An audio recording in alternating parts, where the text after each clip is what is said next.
tu deviens bizarre dès qu'une caméra s'allume parce que c'est fou. T'arrives à tenir une conversation passionnante pendant 2 heures, t'es capable de faire des vocaux de 3 minutes à tes potes sans t'arrêter. Mais dès qu'une caméra s'allume, t'es bloqué, tu bugs. On est tous pareils. Alors c'est plus ou moins inné pour certains, mais je te rassure, ça se travaille. En fait, c'est que dès qu'une caméra apparaît, ton cerveau ne voit plus un objectif, il voit un public. Quand il pense, l'objectif d'une caméra, c'est hyper menaçant, hein. C'est un peu comme un petit œil noir qui te fixe. Et en plus de ça, ton pauvre cerveau, il reçoit aucun retour. Il est juste face à un juge silencieux, c'est hyper paralysant. Et face à son œil méchant, menaçant, tu ne réfléchis plus seulement à ce que tu veux dire, mais comment tu es perçu. Est-ce que tu es crédible? Est-ce que tu es ridicule? Est-ce que on va te juger? Comment est ta voix? Comment sont tes cheveux? Ça s'appelle l'autosurveillance et ça, c'est fatal.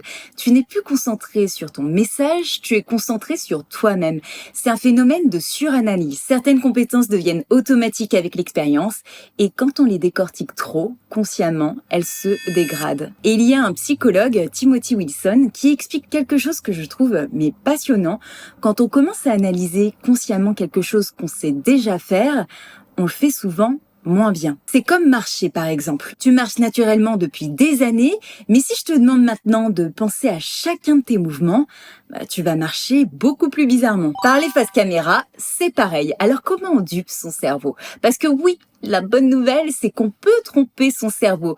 Et si le sujet t'intéresse, demain je te donne des techniques que tu pourras appliquer pour faire l'amour à la caméra.